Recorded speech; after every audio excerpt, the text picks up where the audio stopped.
O Evangelho segundo o Espiritismo, de Allan Kardec, capítulo 1, item 10. Um dia, Deus, na sua caridade inesgotável, permitiu ao homem ver a verdade dissipar as trevas. Esse dia foi o advento do Cristo. Depois da luz viva, as trevas voltaram. O mundo, depois das alternativas de verdade e de obscuridade, se perdeu de novo. Então, à semelhança dos profetas do Antigo Testamento, os Espíritos se põem a falar e a vos advertir. O mundo foi abalado em suas bases. O raio estourará. Sede firmes.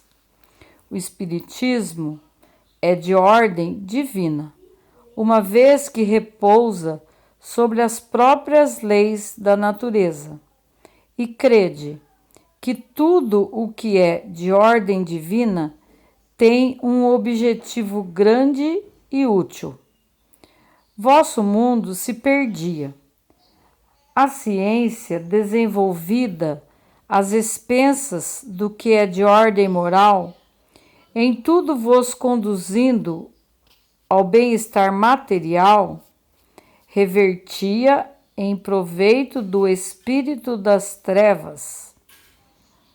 Vós o sabeis, cristãos, o coração e o amor devem caminhar unidos à ciência.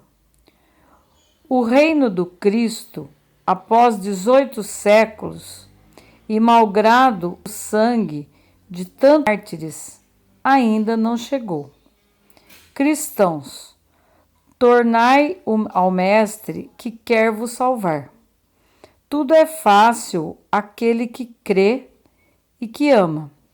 O amor enche-o de uma alegria inefável. Sim, meus filhos, o mundo está abalado. Os bons espíritos sempre curvai-vos sob o sopro precursor da tempestade, a fim de não serdes derrubados. Quer dizer, preparai-vos e não vos assemelheis às virgens estouradas que foram apanhadas de surpresa à chegada do esposo. A revolução que se prepara é antes moral que material. Os grandes espíritos, mensageiros divinos, insuflam a fé, para que todos vós, obreiros esclarecidos e ardentes, façais ouvir vossa humilde voz, porque vós sois o grão de areia, mas sem grãos de areia não haveria montanhas. Assim, pois, que estas palavras, nós somos pequenos, não tenha mais sentido para vós. A cada um sua missão, a cada um seu trabalho. A formiga não constrói o edifício da sua república e os animálculos imperceptíveis não erguem os continentes? A nova cruzada começou. Apóstolos da paz universal e não de uma guerra. São Bernardos modernos. Olhai e marchai em frente à lei dos mundos, é a lei do progresso. Fénelon Potier, 1861. Item 11. Santo Agostinho é um dos maiores divulgadores do Espiritismo. Ele se manifesta quase que por toda parte. A razão disso encontramos na vida desse grande filósofo cristão que pertence a essa vigorosa dos pais da Igreja, aos quais a cristandade deve seus mais sólidos alicerces. Como muitos, foi arrancado ao paganismo, dizemos melhor, a impiedade mais profunda, pelo esplendor da verdade. Quando, em meio aos seus excessos, sentiu em sua alma essa vibração estranha que o chamava para si mesmo e lhe fez compreender que a felicidade estava alhures e não nos prazeres enervantes e fugidios. Quando, enfim, sobre a sua estrada de Damasco, também ouviu a voz santa lhe exclamar: Saulo, Saulo, por que me persegues?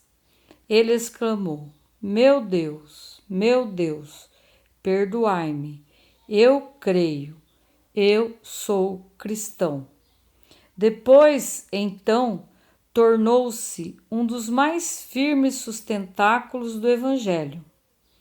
Podem-se ler nas confissões notáveis que nos deixou esse eminente espírito, as palavras, ao mesmo tempo características e proféticas, que pronunciou depois de ter perdido Santa Mônica, sua mãe.